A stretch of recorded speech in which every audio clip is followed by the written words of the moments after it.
Welcome to the Deep Focus Podcast. It's Tuesday. You know what that means. Hot or not, weekly updates. But first, Five God on the beat.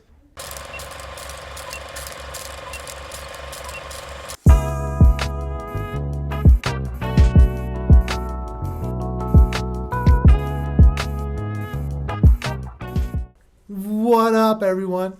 On this beautiful Tuesday afternoon, as always, I'm your co-host, Varun. I'm with my boy, Murad. We're back with Hot or Not. How's it going, man? Good. I'm ready for this because there's a lot of things that I want to talk about. There's a lot of things that you I think you already know what I'm going to talk about, so I'm ready to get right into it. Fantastic, because I don't have a lot of stuff to talk about today because I completely half-assed it this week with my research. As the great Ron Swanson always says, you don't half-ass two things, you full-ass So that's one. one thing. Right? And guess what, guys? I half-assed multiple things this week. So hopefully my employers are not listening to this. But I'm excited. I'm here. So since you have a lot more content this week than I do, Murad, and thank you for actually showing up for once. A great week to do this. Showing up. Oh, I've been invisible for the other ones. I forgot. What's first on your plate? I want to talk about the first thing I want to talk about is the Game of Thrones spinoff, and then all of the other spinoffs that they're doing, because it's not just House of the Dragon. They're doing when I did my research, they're doing that, but they were also doing three others. One is called Flea Bottom, where they look at the lives of the people in the poorest districts of King's Landing. They're doing Tales of Dunk and Egg, which is supposed to be based on Knights of the Seven Kingdoms. At 10,000 Ships, which also alludes to the legendary tale of Nymeria. Is this why? Why are they doing this? Like House of the Dragon, like I get it, it's cool, but like they signed a 5-year development deal with George R.R. Martin for him to develop this. I'm not on this, but you already know what my take on the series was. What do you think? It's not my money, man. They could do what they want. Let Mr. R.R. Martin collect the bag. Let him collect them checks. Let the man get paid. Have you seen him, man? He doesn't look healthy. He's definitely not getting younger. I don't know what's going on with his dating life. Like, it's, you know what? Why are you taking shots at R.R. Martin? Because it is his punk ass needs to finish these books. Who else would have got the seasons we did to finish Game of Thrones? But I'm in. I'm hot. Just because. Really? Why not? I mean, why fair. not? Because, like I mentioned with last week's episode with How I Met Your Father, it's HBO who has a pretty strong track record. They hit the peak I don't know, they had the highest peak at one point with the Game of Thrones series. If R. Martin is fully involved in this and they have material to work with from his writing and his book, let's go.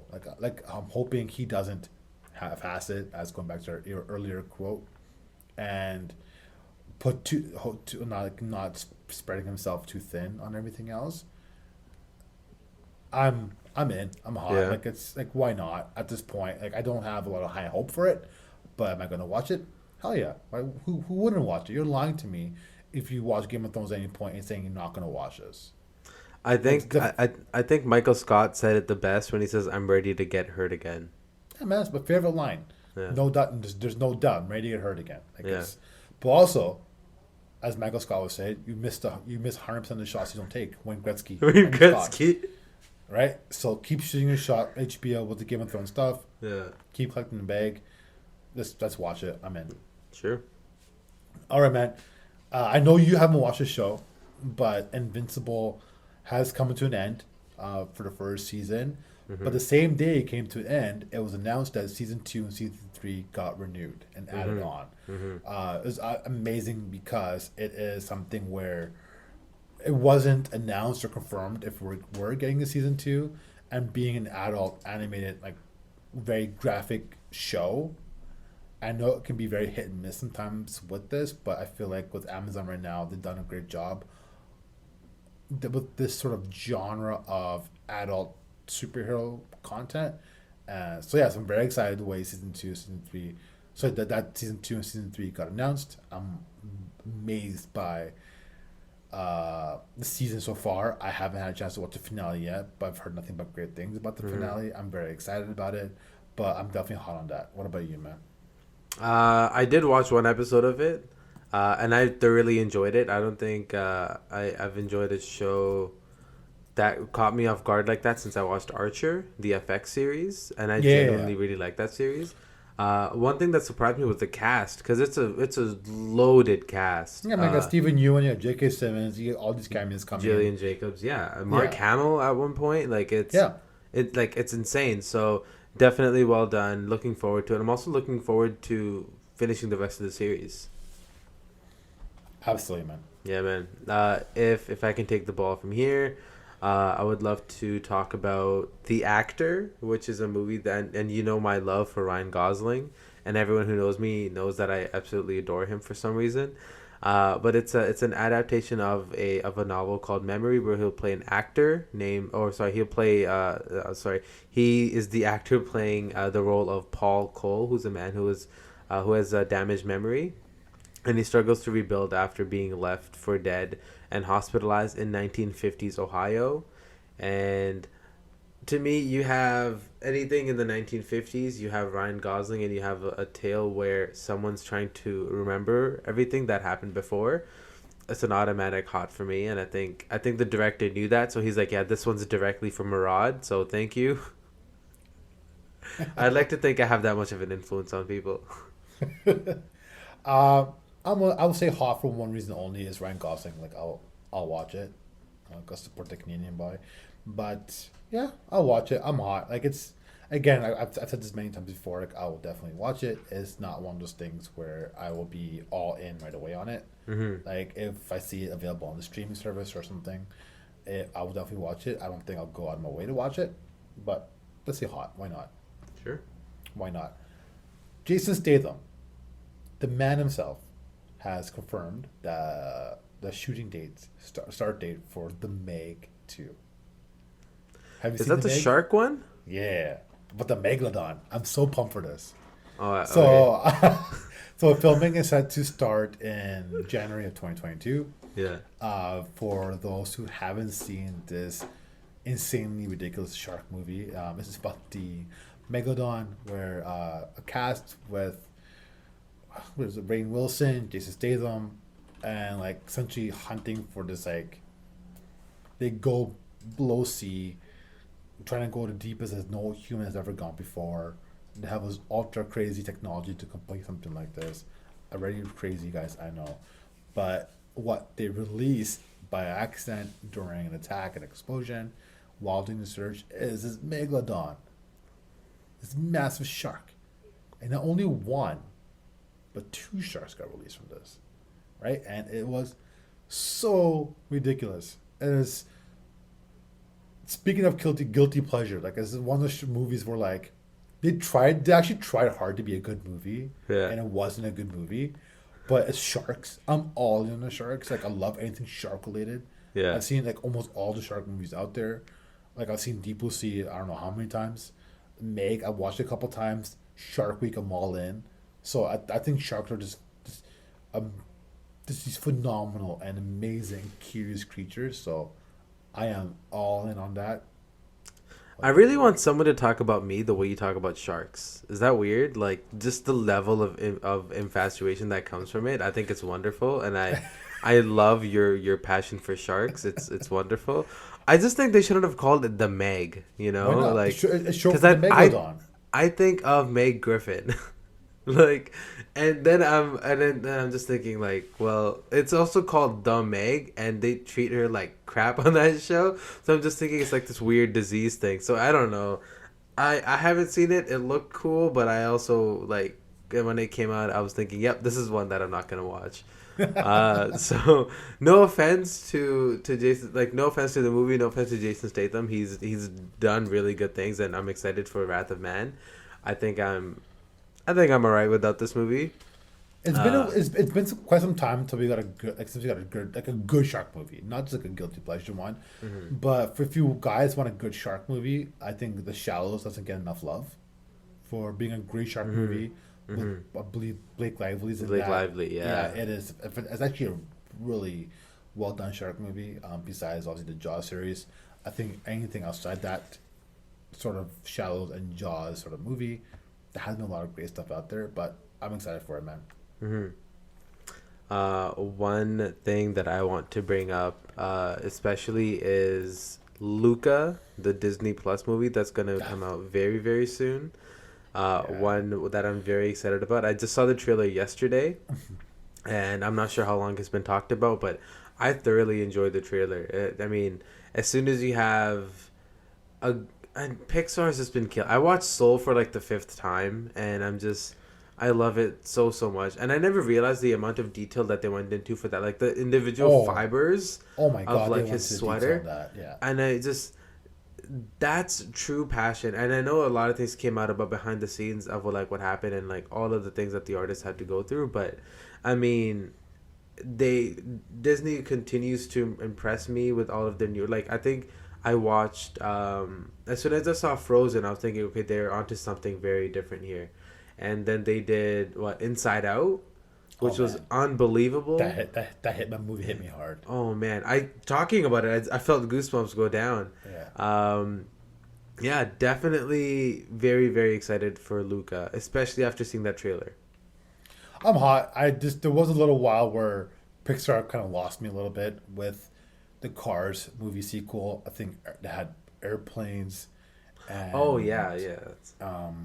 Brave. It was a movie that I wasn't a huge fan of. I know some people liked it. I didn't. That's controversial, Playboy. Yeah, it's very controversial. I was not a fan. I was actually quite bored, and I wasn't. I didn't get invested into the characters at all. But if we're talking like early Pixar, starting from Toy Story, all the way to Monsters Inc., and everything like that, and then Wall-E, I still think is third best, top 5 definitely when it comes to Pixar.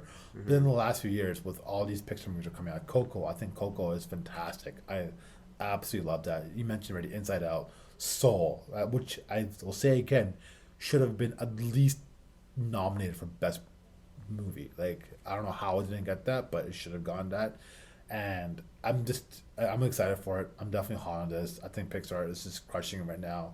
They are bringing the passion back in, and I think what's working with Pixar is they're growing up with their original audiences while keeping true to the sort of child format, which I'm very excited about, and has these messages. So they make films for everyone of all ages and of all backgrounds and all experiences, and I truly appreciate that. So great job, Pixar. I'm very excited for it for sure. I never realized that whole growing up with their audience, because I always thought, like, their stories for children until I watched, and I know I'm bringing it up again, but until I watched Soul, like when you see someone go through, when they finally get their shot, that's something that you and I could relate to. I'm not sure how many like 8-9-year-olds watching that are like, oh, I'm gonna get my shot and I missed it. That is a very relatable story. And then the other side where he's dealing with 22, and she finds her reason to live. It's just So watching Soul so good. is actually part of the reason I wanted to really move forward with this podcast. It's something where it really resonated with me, and it shows that like not everyone was here for a singular purpose. Everyone has a passion they're passionate about, and sort of encourages to follow that path. And this is something I've always wanted to do. I've thought about it for years. I just never did anything about it. And we did talk about this podcast a few days afterwards. So Soul came out on Christmas, and we talked about it a few days afterwards about making a podcast right before the new year, and that's where it sort of moved on from there. So that's why I was so quick to jump the gun when you said like, hey, I want to do a podcast. I'm like, yeah, let's do it. And then here we are many months later. So man, yeah, I'm very excited for Luca. I'm sure it's gonna be fantastic. I can't got wait. very emotional. Wow. Thank you. Let's bring it back to some ridiculousness. Yeah. We sort of brought this up before when it comes to sequel movies from movies from a long time ago. So if you're not on Cobra Kai yet, you need to get on Cobra Kai. If you love the Karate Kid movies, love the craziness, you love the nostalgic of it, you love the callbacks of the Karate Kid 1 or Karate Kid 2, like they did in the third season of Cobra Kai. Season 4 has wrapped up production for Cobra Kai, and I am pumped. If you haven't watched the first 3 seasons, I actually, when Cobra Kai first came out, I signed up for YouTube Premium just for the free trial so I could binge all the series. And now the fact it's on Netflix, I'm even more excited that they're continuing on with it. And with Netflix right now, if you haven't watched it yet, first 3 seasons are on there. If you enjoyed the Karate Kid movies at all, not the Jaden Smith one, I want to make that clear. Like the original Karate Kid, I really recommend watching it. I've watched all of them. Cobra Kai has been fantastic. I loved, especially in the beginning, where like just what they've gone through in life to get here, and with their kids and how they're struggling with it, and really creating these amazing backstories for everybody in Cobra Kai, to our adults now. So it's really well done. Netflix did announce that it expects Cobra Kai to be released in their fourth quarter of 2021, so towards the end of the year. So I'm very excited for that. I'm always hot when it comes to the Karate Kid or Cobra Kai. What about you, man? Never seen it. I will say hot because I am a fan of the Karate Kid series. I didn't know it was on Netflix. I thought it was only on YouTube, and I've never come across it on Netflix. So now that I know it's there, I think as soon as I wrap up Master of None, I think that's the next series that I'll go into. Yeah. And then while doing that, I'll just watch The Sopranos again because why not? Why not? Right? Sopranos is It's great. there. It's there. And, you know, you have to wake up in the morning, you have to get your gun. Sometimes you have to do what you got to do. You know? Or get some orange juice with some pulp. It's some pulp. With some pulp. Yeah. This is full pulp. I want some pulp. Man, if you guys don't get that reference, man, watch The Sopranos. Watch Please. it. Love it. Definitely. Do yourself a favor. Then the next thing I want to talk about, unorthodox, but I wanted to get your take on this. Have you seen the HBO series Entourage? Have I seen Entourage? Of course I've seen Entourage. Okay. Yeah. Okay. The creator of that show, this is not like something that's coming up or not. Like I genuinely want to get your thoughts on this because I think this theory sort of makes sense, but Doug Ellen, who's the creator of the show, is saying that HBO Max, and then of course Crave up in Canada, they're purposely hiding the show because it's not on any of their like binge-worthy comedy series or whatever. You have to search for it to be there, and he thinks it's because it's not woke enough. Do you think that streaming services should have the right to bury material like that? Because it hasn't aged well, sure, but like Sex and the City had its share of problems, and they're making a movie out of that thing. Right? They already made movies about it. And they already made movies about it. Absolutely not. Like, the streaming service should still allow things just to be there. And it's just funny, 'cause I've seen it popped up on Crave, so maybe it might be just a US thing and HBO It might be Max. just a HBO Max thing. It might be a thing. So I can see why they're doing it. I don't agree with it because these shows, like from what I understand about the business side of it, it's like streaming music. They get paid per the stream, right? So for the royalties, I don't agree with that whatsoever. If you don't believe that should be on there, pull it off. If you don't want it on there, don't have it on there. Don't have it on your streaming service. It's that simple. Yeah. But if you're gonna keep it on there, leave it. There's no reason you should hide it, right? And at one point, like it was making a lot of money for HBO.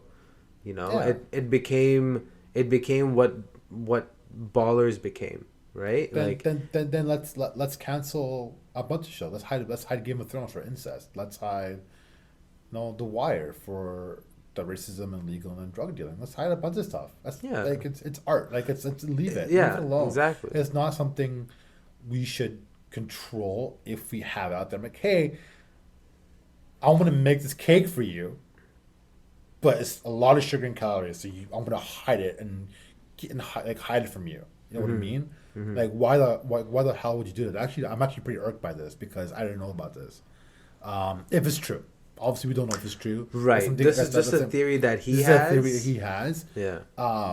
obviously he can tell because of the business side of it. He's probably not getting paid for it as much as he is. But if it's Because I true, would definitely watch Entourage again. Like, I own it's the just a series. fun show. Oh, you do? I didn't know that. Yeah, I own the series. I owned it when before like streaming services were the thing. Like this is back in when 2011. I remember when I bought it because I moved away and like I didn't have cable for the longest time. So I'm like, okay, just, I just had Netflix with very limited content. I bought the series. I owned the series. I owned the movie. I watch it all the time. It had moments where it got really bad, but I guess I know I can see it. But like, that also say you're hiding what these actors are like, right? So I don't know. If it's true, it's a mistake. Like I'm definitely not. I'm not in on that. I'm assuming you're feeling the same. Yeah. Oh, yeah. I don't think Yeah. there should be that much control of it. No, absolutely not. Speaking of HBO Max, the Green Lantern Corps show finally got its first main lead actor. We have Finn Wittrock, who's playing Guy Gardner as part of the Green Lantern Corps. He's one of the. He's very this sort of like super like patriotic Green Lantern, unlike what we've seen so far on any sort of series.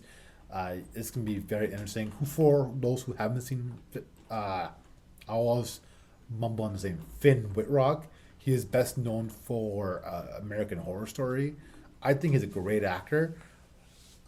I don't know how I feel about him in the role. As a show moving forward, I'm definitely hot on it. I just think the whole universe of the Green Lantern Corps is very intriguing, and I'm very excited to see what kind of production value they put into this after watching what Disney did with WandaVision and Captain America, with Loki and with Hawkeye, all coming out. I'm very excited to see how much money is like, hey, go nuts. Here's $20 million per episode, because a lot of CGI will get involved when it comes to the Green Lantern TV series.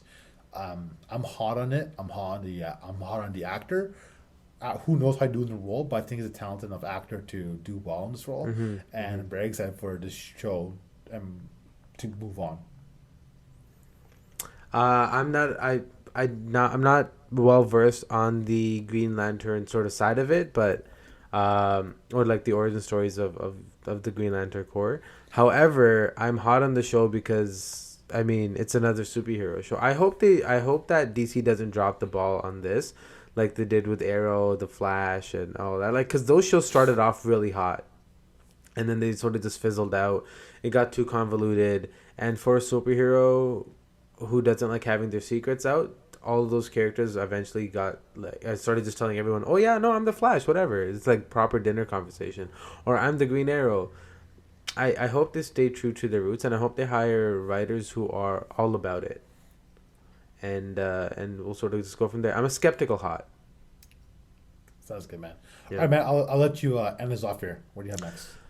I'm asking you this only because I know in our last we talked about Vince McMahon before, and you just watched Mortal Kombat. What are your thoughts on do you know who the Miz is in WWE? Yeah, Johnny Cage. I'm all in. Yeah. I know Okay, where you're cool. going. I am all in. Okay. That's just a fan theory, though, right? Because that's how it's not an actual like. He wants to play Johnny Cage. People like play the Johnny Miz- Cage. The Miz wants to play, and I think that's the perfect role. Like he's been doing it for like 10 years in He wrestling. is Johnny Cage. He is Johnny Cage. In Like real life, when someone posted on Twitter, and I thought it was a fan cast, so I didn't realize he actually wanted to play it. Yeah, So he's shown interest in playing it. I think it's awesome. yeah, like it's like Mortal Kombat was not a terrible movie, and that's the best review I can get for it. It wasn't crap. I wouldn't spend the $20+ I paid to rent it. Like I wish I didn't do that. Bro. Yeah, like you know what I mean. Like, I don't regret watching it. I enjoyed it, but I'm like, if I watched it in theaters, I'd be pretty upset, Yeah. right? It's because obviously movie theaters is way more expensive. A lot of great moments on there. You don't get actual tournament, but it seems like the movie's building up to a tournament. So this movie is only could be worth it if there's more movies attached to it. And if Johnny Cage is part of that, please, for the love of God, like sign him up, bring him in, pay him whatever the man wants, because he is Johnny Cage. Like he is in that. So I'm all in on that. I like it. I'm excited for it too. I think he, as soon as the WWE brought him on as like the reality star, and then he turned into like the movie star person, like his persona. Yeah. he was Johnny Cage, whether he knew it or not, right? So I think Absolutely, it's man. written in the stars. I'm excited. I hope they do it because then I'll watch the first one because I just want to see the Miz be a douche in the other movie, you know. So I think that would be Absolutely, really man. cool. All right, man. That I think we'll wrap it up from here. Uh, Thanks everyone for tuning in. If you are coming back, I hope you guys are coming back on Thursday. We're doing our monthly Q&A.